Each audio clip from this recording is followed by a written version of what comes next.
What you can control and can't control. So it's 2 sermons. What you can't control is other people's mistakes. You can't control what other people do. You can't control the past. You can't control the future. You can't control how others react. You can't control what other people think. You can't control your age. You can't control, you could age slower if you take care of yourself. You can't control other people's happiness or their sadness. You can't control your problems unless you happen to be president or something. You can't control the weather. And you can't control if people like or dislike me. Well, that's the way it goes. However, on the positive side, I made a list of what you can control. All right. You can control. Hey, what can you control? Let's hear something from the audience. What can you control? Only one thing in the world, probability.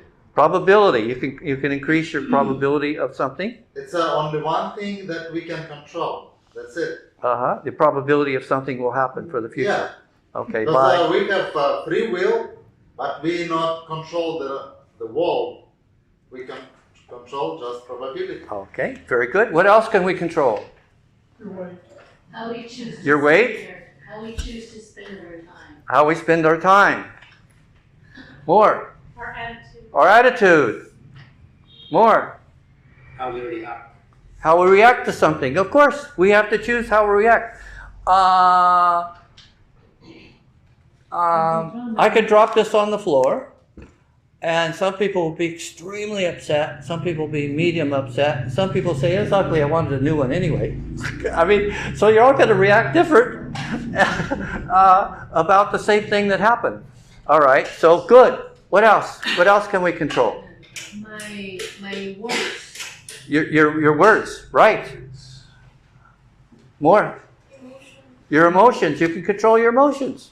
Right, so you decide from your experience how you're going to react to it, how your emotion is going to be.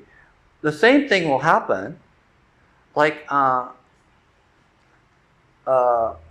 something happens that's bad to somebody, but good to somebody else, and somebody else it doesn't affect at all. It's the same thing that happened. How I spend my time, my attitude, my actions, my words, my thoughts. Now, controlling your thoughts is not easy. I've worked a lot on that, and it definitely is hard. And the hard part is, one thing you do is to clear your thoughts and try to have no thoughts. Really, really hard. But if you focus on the 5 sentences, you can stop your thoughts for a little while. Just with taste, just with smell. Often just stop and smell. Anyway, you can stop your thoughts for a little bit. They call it the chattering monkey. So there's a little monkey back there, and he likes to talk about whatever. Just keeps going and going and going. There's no reason for him to talk about whatever, but he does. He just keeps talking. Right, Jessa? He's just talking to you right now because you're wondering, what's the person talking to me on the phone, So it just keeps going. All right. How you treat yourself. Your health and your self-talk. They say you're your own worst enemy. Who is your worst enemy? The people outside saying, oh, Calvin, you're too skinny. Calvin, you have a bald spot. Whatever, Who's your worst enemy? It's you.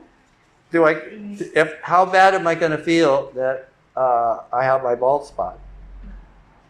You always find a wife or girlfriend that's shorter if you have a bald spot, so they can't see. Anyway, that's my trick. But anyway, so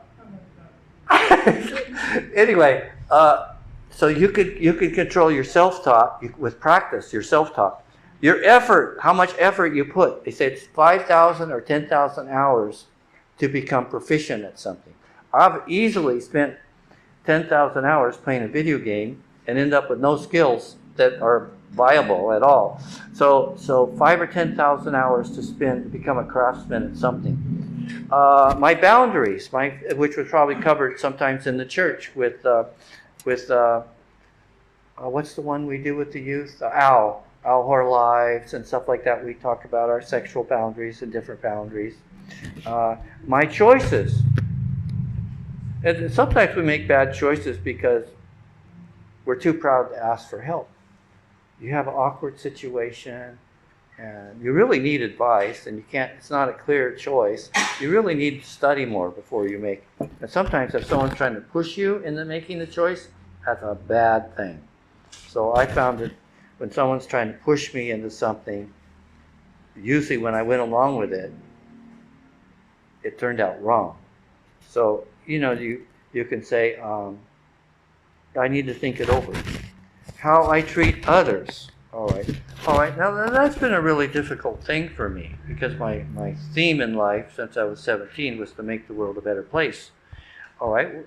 But part of that is you will treat people good who turn on you and take advantage of you. However, the other way of being too selfish and not helping anybody, you can go through your whole life and you could pass away and say, I didn't help anybody and nobody took advantage of me. Well, I don't know if that's what you want. In my case, or other people's case, you ended up helping people that didn't deserve to be helped, that turned on you and, whatever, did something bad. And they really shouldn't have been helped because they didn't deserve it. But a lot of people got helped, so it's a percentage. So it's not going to be 100% of the time that you are trying to do something good in the world, and it turns out. If you think that, you're going to be really unhappy through your whole life.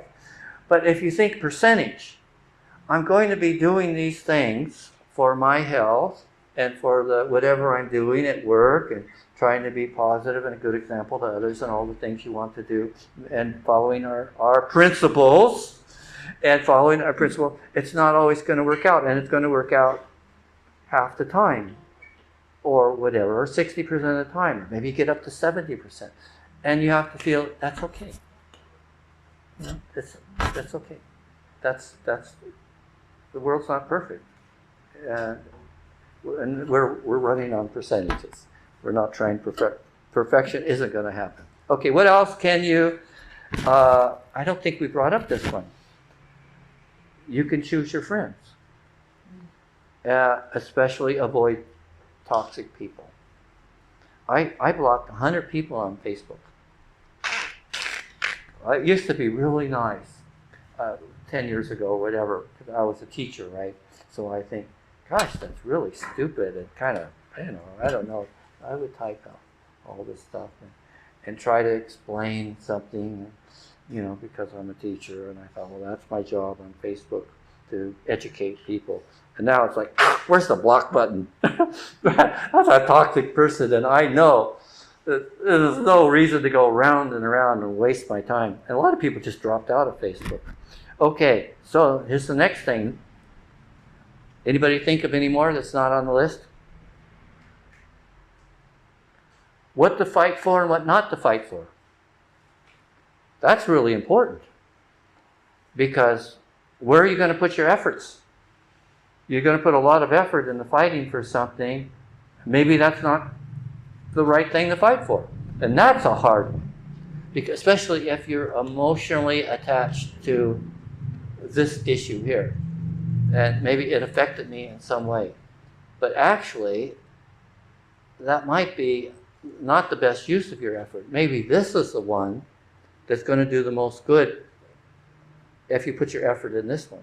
But we might put all of our effort into this one because you have an emotional attachment. That's really, really hard. I mean, one of the hardest things is to pick what to fight for and what not to fight for. Okay. And then you can pick, as long as you have enough money to rent at least a boarding house, you can pick who you want to live with. And sometimes we're stuck with somebody because we're young and we don't have any money. But most of the time we can pick who we want to live with, or sometimes it's better to live alone.